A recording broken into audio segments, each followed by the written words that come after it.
Hello everybody, this is Richard with Janus Motorcycles, and today we're going to go over changing the oil on your Halcyon 450. The engine on the Halcyon 450 is what we call a dry sump engine, which means that it's a little different from the Halcyon or any of our Phoenix or Griffin 250s. The 250s use what's called a wet sump engine, and all that means is that on a wet sump engine, all the oil is contained in the engine case. So there's a sump at the bottom and all your oil is in there. On a bike like the 450, which is based on the XR400, it's a dry sump engine, meaning that there's an external oil reservoir or oil tank where all the oil is stored. The benefits of a dry sump system are that you can typically store more oil, which in turn provides longer life of the oil and a longer service interval. So you have a little longer service interval on the 450 than you do on the 250 because it's a dry sump engine. A dry sump engine, however, does have a different process for checking and filling and changing your oil on your engine. So today we're going to go over how to change your oil and your oil filter on the Halcyon 450. So we've just gotten back from a minimum of like a 10-mile ride. The oil is at operating temperature, which means that it's just like it reaches it normalizes at the operating temperature for the oil. The oil has a chance to expand and reach the level that is what we call normalized, and that's where we set our dipstick and our oil level. So we want to make sure that you've heated up the bike, it's up at operating temperature before you check your oil and before you change the oil, because if you change the oil and the oil is warm, it's going to have a better chance of draining out of the bike quickly and more completely. Alright, so the tools that you're going to need for a oil change on your Janus 450 include a socket driver, a socket extension, a 17mm socket, a 14mm socket, and an 8mm socket. I'm also including a torque wrench. This is something that is really going to be helpful for you if you are concerned about over torquing your drain bolts, and that is possible, especially on the both the engine case and the oil tank are aluminum with a steel plug, so you don't want to over torque them. So a torque wrench is a great way to know that you're getting it tight enough but not over torquing it. They're available in both a mechanical clicking variety or a digital one like this, and it is a good thing to have. So we've got our tools here. I've also got a piece of plastic water bottle which we will be using as a funnel for the engine case oil drain. We have we have this small funnel which we're going to use to fill the oil tank again, and then I'm using Pyrex measuring cup. Anything with metric volume measures on here, milliliters, like not on that side but on this side. This is a 1 liter divided into 10, so that'll be really helpful in terms of measuring your oil. Last up, we have our oil here, Motul 7100. This is a 5W40 full synthetic oil, which is our recommended oil for the 450. I've also got a couple of clean shop rags. Paper shop rags work as well. And last but not least, spray bottle of alcohol. You could also just use a regular bottle of alcohol. And we're going to be using that to ensure that the exhaust is clean of any oil when you're finished with the change. Okay, so we're starting again with a warm engine. We're going to place our catch basin pan here under the bike. So we're going to grab our 14mm socket on the extension, and the reason that we're using the extension is to get up past the exhaust here.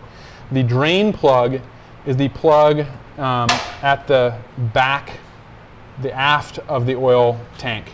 The plug ahead of it with the banjo fitting with the oil line, that's your return line.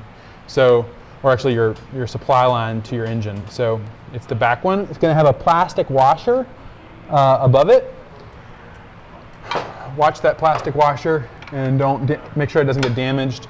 We do recommend that every couple oil changes, you're going to replace that washer, that plastic washer, and you can purchase that through us. So I'm going to go ahead and start loosening this.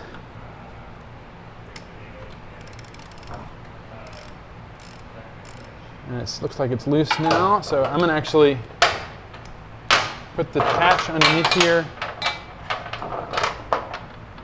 and start draining it. Now, this is really important here. At this point, this oil is going to be hot, so you want to be really careful you don't burn yourself with the oil coming out. I always try and catch, don't let the drain plug fall into the oil too. But if you keep a little pressure on it, it shouldn't leak too much until it's just about free and you can kind of quickly get your plug out of the way. I got the oil catch, it's loose now. I got the catch underneath it. I'm going to let it pour out. Now in my case, I've got a second one here because it should have a little more than a liter in there.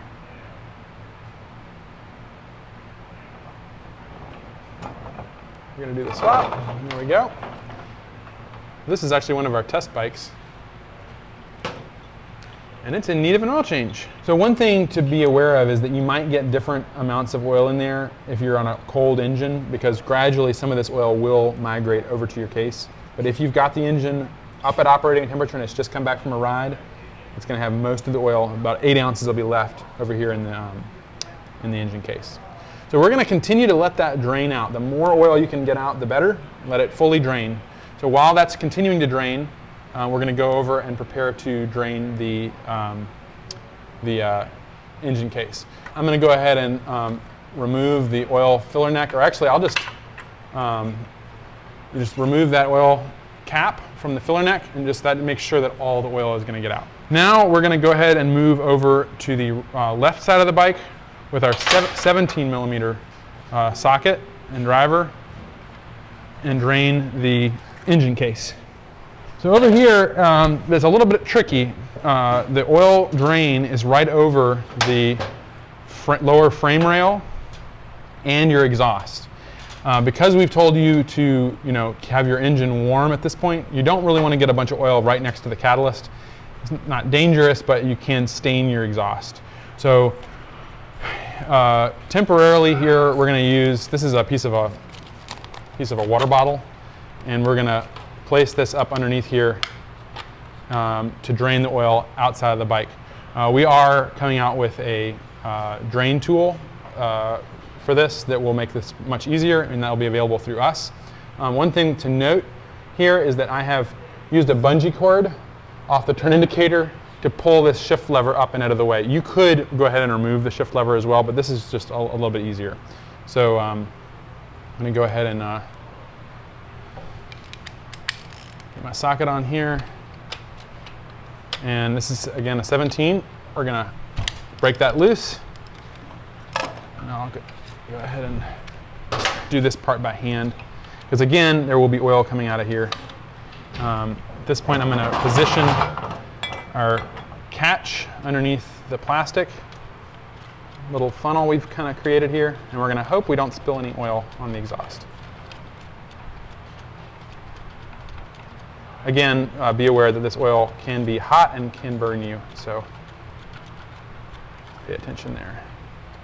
And I did drop the filler, the cap in, but there it is.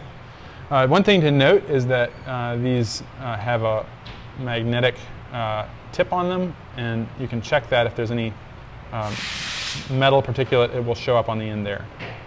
Looks like there's a little bit, which is pretty normal for a new engine to have a little bit of what do they call it? Swarf on the end of the magnet. So I'm just gonna hold this here to make sure that I don't get oil on the exhaust and frame until it continues draining. Again, like I said before, there should be around 8 ounces of oil in there if the engine has been run within the last couple of minutes. It's also advisable to wear rubber gloves when you're doing this part, or nitrile gloves. Okay, so the next step is going to be changing our oil filter. So we'll go over to the right-hand side of the bike for that. I'm going to grab a rag just in case there is some residual oil that's going to come out of here. There probably will be a little bit of oil, so we'll put a little bit, that rag right there.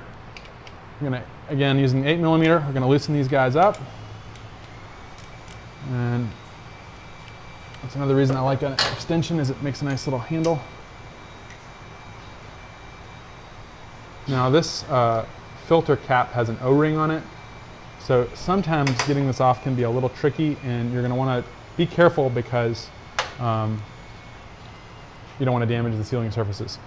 So we're going to go ahead and put a, our oil receptacle underneath this in case there's extra oil in here. We're going to finish getting these bolts off, and be aware that this filter is actually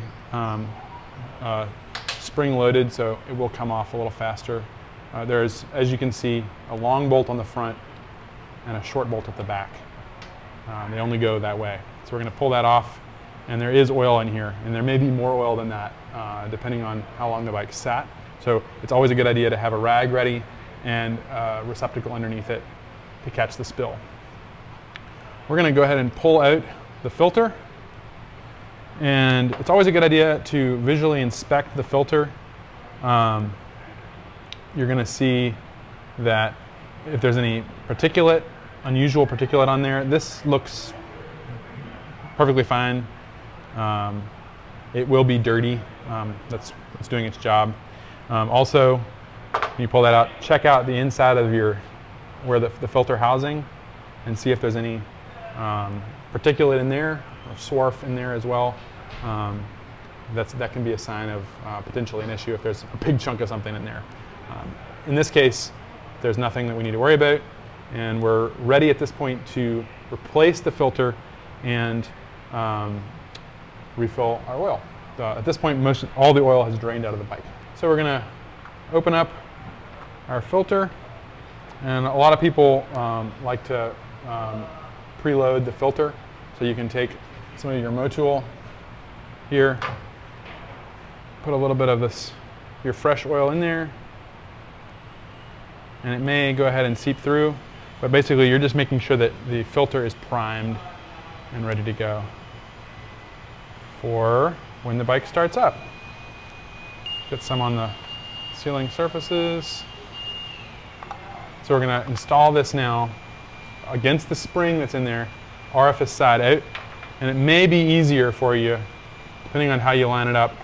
Oh, that actually worked, to put the filter on the boss on the cap here first. See how that seals on? So that might be the easiest way to do it. You're going to go ahead and, it's spring-loaded. Like I mentioned, there's an O-ring around the outside, so take care, watch with that, and if you need a new one, you can always get one from us. So we'll go ahead and put that on there, press it against the spring, find our short bolt, and I'm going to go ahead and, because it's spring-loaded, I'm going to go ahead and snug it down so that it doesn't move. Take our long one to the front and snug that down finger tight. And then we'll use our 8mm, tighten this down, and then our driver, do the final snug. And you don't need to over tighten this guy. It's got an O-ring, so lightly snug it down, kind of alternating back and forth like you would a wheel. And I'm going to wipe it off with my rag, and then before we start the engine, we'll clean it off with maybe a little alcohol to make sure that all the oil is off there. All right, so we are now, the filter is primed, the engine's empty of oil. Next step is going to be replacing the drain plugs. Believe me, I know from experience, or you'll end up with all that fresh oil back on the ground. So we're going to go ahead and make sure that all of our drain plugs are clean. If this, inspect the sealing washer on your oil tank. This one looks like it's in pretty good shape. It has little ridges that help retain the oil, and they look like they're in good shape. So we're going to make sure that that's pretty clean. The tab goes down. You see that? So like this. Make sure that all the threads are clean. Any sealing surface, there's no particulate or debris that could cause a leak. And then we're going to put this in by hand. If your exhausts are hot, please be careful. You're going to have to go right next to it. And you're going to replace that in the drain hole. And we're going to finger tighten this up. All right. And now we're going to snug down the oil tank drain plug using a torque wrench. Some of you may be comfortable tightening this by hand and know the feel.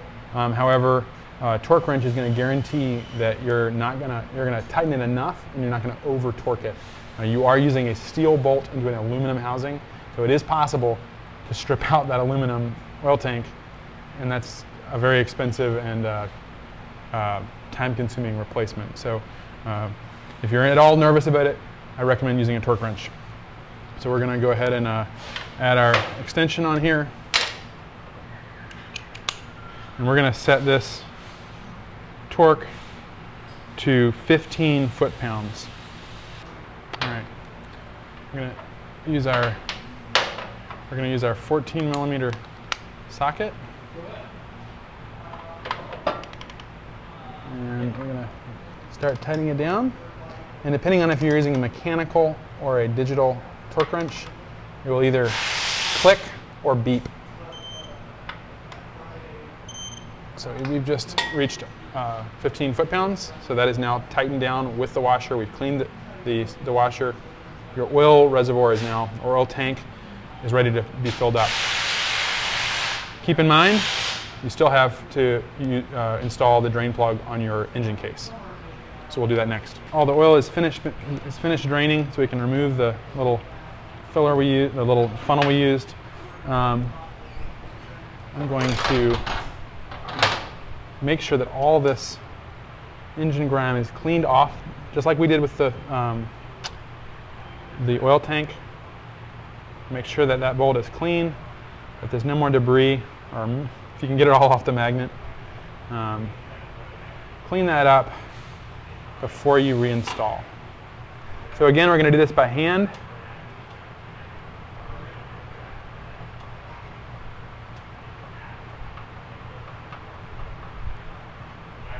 Tightening that guy down. And for this one, we're going to set it at 23 foot-pounds. So 15 for the oil tank and 23 for the engine drain. So let me do that real quick.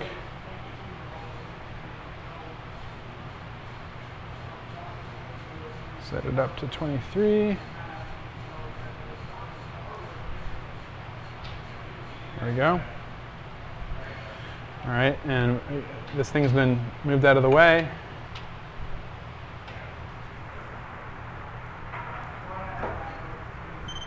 And there we go. Tighten down. Now we're ready to fill it back up again. Your filler cap is already out because you've removed that to let everything drain out. But that is where you're going to add additional oil. Right here at the top of the oil tank and the oil filler neck. So remove this, and I've found that it's a handy place if it's clean. I'm going to stick it right there while you're checking your oil. Make sure it stays clean, and you can go about your business. We're going to use this small funnel here, so we're going to go ahead and place this in that. It'll stay right there by itself. It's got enough of an angle where you can just pour oil in. But we have here a Pyrex measuring cup. As I mentioned at the beginning of the video, these are 1 liter containers that the motor comes in. So you can measure straight into your oil tank. But if you want to get precise measurements, you're going to use this. So for the purposes of this video, I'm just going to go ahead and use the Pyrex so we know exactly how much oil is going in there. Keep in mind that we have used a little bit of this oil to prime the filter, but that is already in the system, so we can count that as now in the engine. So we'll go ahead and put our motor in here. So we've drained the remainder, whatever is left over from the majority of that liter of oil into our Pyrex, and we're going to slowly fill the oil tank. And you will be able to get a full liter in without it overfilling. You just want to make sure that you don't pour it in too fast. And we'll let that continue to drain in there. We now have 1 liter in the bike. And this is where the measuring cup is handy. We'll go ahead and get our second liter of Motul. Let's hope this comes off a little easier this time. There we go. Nice. And this time, we're going to fill this to the 800 mark. So it's kind of hard to see here, I realize, but the total that when you first put oil in is 1,800 milliliters. So 200 milliliters shy of 2 liters. So we're going to go ahead and put this to the line between 700 and 900 milliliters. We've already put the 1,000 in. And a little shy is fine because you're going to put the remainder in a minute. So now we're going to go ahead and put this additional volume of oil in. The main thing you want to avoid getting oil on is the exhaust, and probably your leather seat too. All right, we're going to go ahead and let that continue to drain, make sure there's none draining down. And we are now almost ready to take it for a spin. Once this is mostly drained out, it's really important because you will drip oil on your exhaust. I have a rag in one hand, and you just put the filter, the funnel right in that, and then all your oil is not on the exhaust. It's on your stand. All right, now we'll take the filler neck, the filler cap, and it's really important to clean this off thoroughly. You don't want to get any debris in your fresh oil.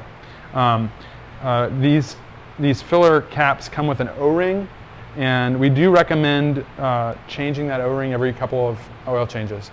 Those are available through us. Let us know. We can ship you another one with part of your oil change kit. So that's important because you can get some oil. If you do notice oil leaking out of the filler neck, you probably need a new O-ring. So we're going to go ahead and install. So you just put the dipsticks right down in there. And it can be a little awkward because that dipstick is a Delrin, machined Delrin plastic. Same guy who machines the aluminum machines the Delrin. But you get those threads lined up and just start tightening down. It kind of goes around as the dipstick spins, and you'll feel it get snug with that O-ring, and you just kind of snug it down, and that O-ring really seals up. So now you got fresh oil in the bike, you got a fresh filter, you've tightened everything down, you've torqued everything down. This is just finger tight. You don't want to go more than finger tight, and we're ready to take it for the ride. Now, the reason we're doing this kind of two-step process and filling it is if you were to fill it with the full 2 liters now, it would overflow. So we're going to go ahead and put the lid on here, and you can take it for a short spin, or really, in this case, it's going to be okay to kick the bike on for 2 or 3 minutes and let that oil circulate through it. The oil pump circulates the oil very quickly.